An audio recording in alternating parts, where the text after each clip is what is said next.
Welcome to Sunday morning at South Brandon Worship Center. So Lisa, you had sent a testimony to me of your experience with Thomas. And I thought it would really help because it really resonated with me. But again, I felt like this isn't just for me. I feel this is for our body. That you had shared that you crossed that bridge of what I just talked about this morning to say, okay, I've looked and it's still here. Yeah. The gift of tongues is still here. And you wrestled past this is weird, to the point of saying, I want it. I want it in my life. And for a long time, you prayed. And you said, okay, God, I want it. Come and move. And nothing happened. And then it started to get inside your head. And you shared with me in your testimony that you felt like there were certain things that were holding you back. What were those things? I think I was my worst enemy because I was overthinking it. I was trying to hold on to control. Like I wanted so desperately for God to give me that gift. But I wanted it on my terms. I thought I was supposed to sound a certain way. I thought I was supposed to do it at a certain time, and it was supposed to look a certain way, and that's what was holding me back, because I did not surrender all of myself. And so you said you were stuck there for a while, until recently. I mean, this is just a few months ago that somebody came in town, and that all changed. So can you share with us what happened? Yes, you all know Richard Mull. Richard Mull and John Buckles had issued a call to prayer, 10 days of prayer and fasting. And I've known Richard for a long, long time, and I love going to anything that he speaks about, if at all possible. And so this Monday night, I decided to go to this church on Lumsden by myself. My husband dropped me off, and I sat there, and this pastor came in. His name is Oscar Mumba, and he was from Zambia, Africa. And he came in and he started praying and talking about we have to declare the times, we've got to claim it. And he then asked, does anybody want to receive the gift of tongues? And a lot of people's hands went up. And he just started praying, and I just felt like something was totally different. And I think what it was that, he didn't give me the gift of tongues. Oscar Mumba, he didn't give it to me, God gave it to me, but it's because I was totally done trying to look like Richard when he spoke in tongues, trying to look like this person when they spoke in tongues. That was ridiculous. I was like, you know what? I'm going to pray because it's not about anybody else. My language may be completely different than anybody else. So stop trying to be like somebody else. God made me unique. That's good.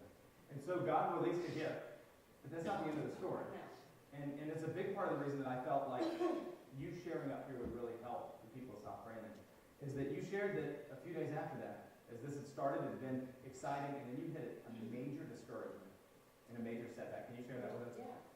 I was having my normal morning prayer time, and I started speaking in tongues, and it was like instantly, the enemy was like, really?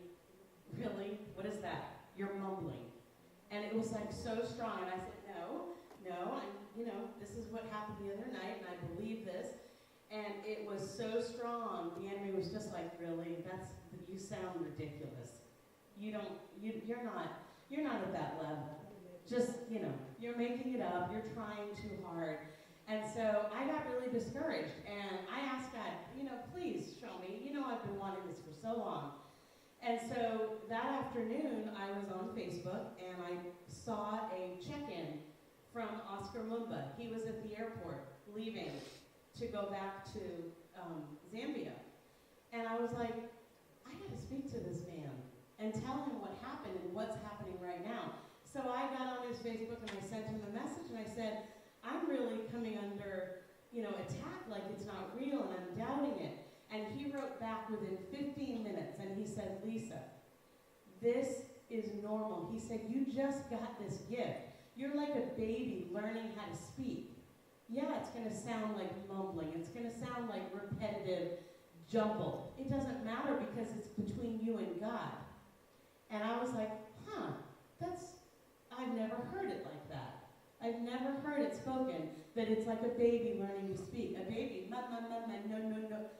That's how babies start. And I thought, okay. And he said, just keep pressing in. Keep pressing in and don't stop. No matter how you feel, no matter what you think it looks like, it doesn't matter, don't stop.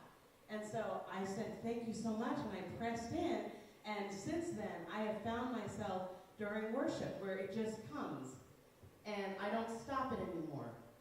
And it's awesome. That's awesome. Great encouragement for all of us. All right, last question. Okay, you've gone through this experience, and as I mentioned this morning, there's got to be people on every side of the spectrum asking questions. Is there any encouragement you would want to give for anybody that says, you know what, yes, I want all God has for me, but I'm a little unsure. Is there any encouragement you give them this morning? I would say just get out of the way.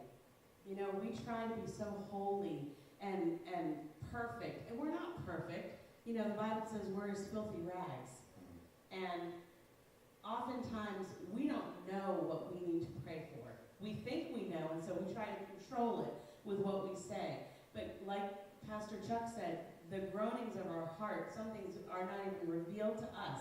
But when we just step out of the way and let God lead, it just comes out, and there's a peace that comes when you allow those tongues, that communication to come out. There's a peace that comes after, because, you know, we, at some point, our ability to speak and our language to communicate dries up.